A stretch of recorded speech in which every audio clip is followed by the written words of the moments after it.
ever written any articles of that nature that you need, or any articles that you did have to submit to management?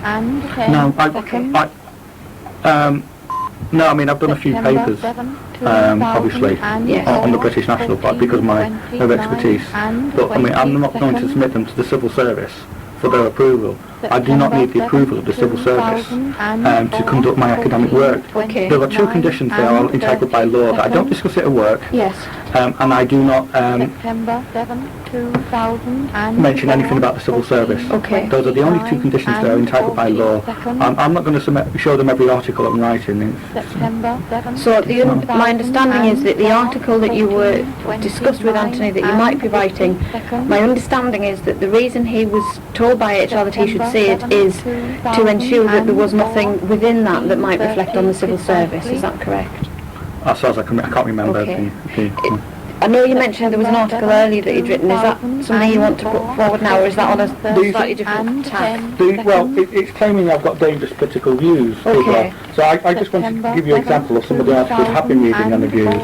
And this, for example, is a paper called The Asian Image. Okay. There is also a paper called The Jewish Telecom, which I've written too. And the editors will confirm this. So are these letters that you've submitted, do you know, is it like a reader's section? Yeah, in relation, yes. Okay. In relation to things that come on about the BNP. Okay. Can I give you this one? Okay, I'm quoting now from The Asian Image, dated February 2004. And it's titled MEP stamps on website, is correct. And it's in relation to a far-right website called Redwatch, which I'm on, and which a number of other people, Asian, Jewish, black, white, English, anybody, liberals, who have spoken out against the BNP. Can I just say, Andy, is this a website you've said that you're on? Is this that you've posted your details on, or have been put? No. Just for clarification. No, this is a website. The purpose of Redwatch is to intimidate anybody who speaks out against the BNP or any other far-right group. And MPs are on, academics like myself are on, anybody who's been working with the BNP. You can check for yourself, I'll give you the coordinates. Okay.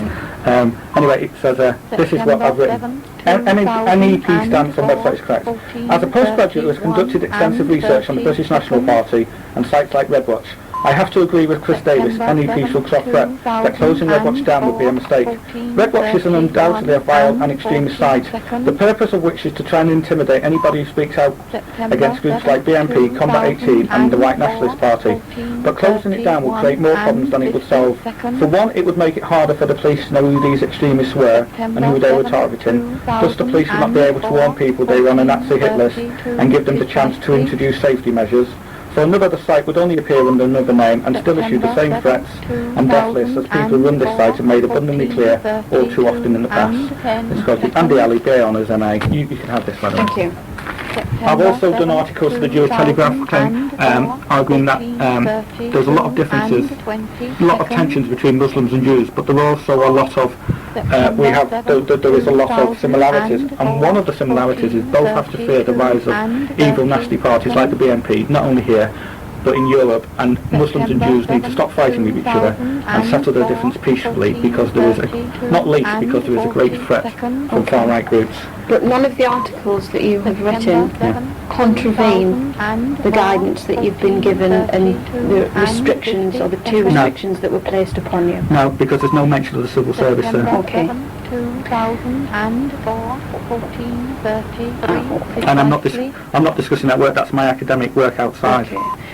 One of the questions that we were going to ask, but I think we've covered that with the authority that you've given us to look at your file, was did you have a copy of what these restrictions were? But clearly you haven't got that in writing anymore, but it should be in your personal file from when you first made the approach to management about your thesis. Yeah. Okay. Can I go back to the articles one, because you just dragged my memory on something. It may have been that one of the articles upon me that I had to get things checked through management before I published anything. However, at a later stage, I sent an email after union advice saying that wasn't the case. Right. As long as I did not discuss the civil service in any of my articles, or any nature to do with my work, then I was quite entitled to write articles on the BNP as an academic, providing it did not mention the civil service or anything I found under my work. And did you get any agreement from management or HR that was Well, That was acceptable. I can't recall if I received any agreement, Okay. but whether or not I did or not, that's how the law stands, and the civil service is not in a position to... I'm just trying Yeah. to work out whether that would be in your file when we get there, that email. It may be. It may Yeah, not. possibly. Okay, thanks, Andy.